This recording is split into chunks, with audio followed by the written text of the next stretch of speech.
వచ్చిన ప్రధాన కారణం అది ఎట్లా ఉంది వాతావరణం ఒకసారి చూసి టూరిజం ఏ విధంగా డెవలప్ చేయగలుగుతాం, హరిత హోటల్స్ పరిస్థితి ఏంటి అని తెలుసుకుందామని రావడం జరిగింది.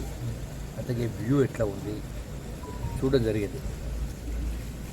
సో ఇక్కడ ప్రైవేట్గా హోటల్స్ కావచ్చు కూడా బాగానే నడుస్తూ ఉన్నాయి. సో దీన్ని పైన ఓవరాల్గా మొత్తం ఏం చేయాలని ఆలోచించేసి నిర్ణయాలు తీసుకుంటారు చేస్తాం. టూరిజం ప్రమోషన్లో అంటే వికారాబాద్ కూడా టూరిజం ప్రమోషన్లు చేయాలనే దాంట్లో ఏ నిర్ణయాలు తీసుకోనో సంబంధిత అధికారులతో కూర్చొని మాట్లాడి నిర్ణయాలు తీసుకొని దీనికి ఒక టూరిజం అంటే ఒక ఫేస్ లిఫ్ట్ ఇచ్చి వచ్చిన టూరిస్టులకు అన్ని సౌకర్యాలు కల్పిస్తూ టూరిజం కార్పొరేషన్కి ఆదాయము అట్లాగే రాష్ట్ర ప్రభుత్వానికి ఆదాయం కల్పిస్తూ నిరుద్యోగ కొంత యువతి యువకులకు ఉద్యోగ ఉపాధి అవకాశం కల్పించడానికి ఏమేమి మార్గాలను ఇక్కడ ఏమేమి చేయవచ్చు అనే దానికి స్టడీ చేయడానికి వచ్చినాం. నాతో పాటుగా కలెక్టర్ గారు ఇతర అధికారులు గారు చూడడం జరిగింది.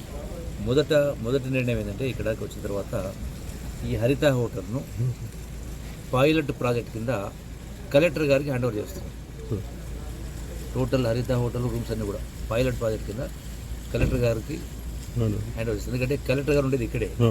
హైదరాబాద్ నుంచి ఇక్కడికి వచ్చి సూపర్వైజ్ చేయాలంటే దానికంటే ఇక్కడ ఉన్న ఎట్లా ఐఏఎస్ ఆఫీసర్ ఉన్నారు కాబట్టి ఇక్కడే ఉంటారు కాబట్టి సో వాళ్లకు పైలట్ ప్రాజెక్ట్ కింద ఈ హరిత హోటల్ను హ్యాండ్ ఓవర్ చేసి ఆన్ పార్ విత్ అంటే వచ్చేటువంటి టూరిస్టులకు మంచి ఆహారం కావచ్చు, నీట్నెస్ కావచ్చు, క్లీన్నెస్ కావచ్చు, రూమ్స్ కావచ్చు చేస్తూ సేమ్ టైం ప్రైవేట్ రంగంలో ఎటువంటి ఏ విధంగా అయితే ఆదాయాలు వస్తూ ఉంటాయో అట్లాగే టూరిజం డిపార్ట్మెంట్ కూడా అదే ప్రకారం ఆదాయం రావడం కోసం కొంత ఉద్యోగ ఉపాధి అవకాశం కల్పించడం కోసం పైలట్ ప్రాజెక్ట్ కింద ఈ వికారాబాదు హరిత హోటల్ను కలెక్టర్ గారికి హ్యాండ్ ఓవర్ చేసి ఏర్పాటు చేస్తా ఉన్నాం.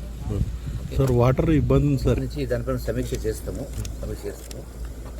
అవసరమైనటువంటి అంటే ఎట్లా మిషన్ భగీరథ వాటర్ అనేది ఉంది, అది ఇక్కడ పైన బోర్ అనుకుంటాం. సో కిందికి వెళ్ళి తీసుకురావాలి. సో పంపించడానికి స్పెషల్గా గౌరవ ముఖ్యమంత్రి గారితో మాట్లాడి స్పెషల్గా స్కీమ్ తీసుకొచ్చేటట్టు ఏర్పాటు చేసి ఓవరాల్గా దీన్ని కంప్లీట్గా డెవలప్ చేసి ఏర్పాటు చేస్తాం. ఓకే, సార్ మీరు అప్పుడు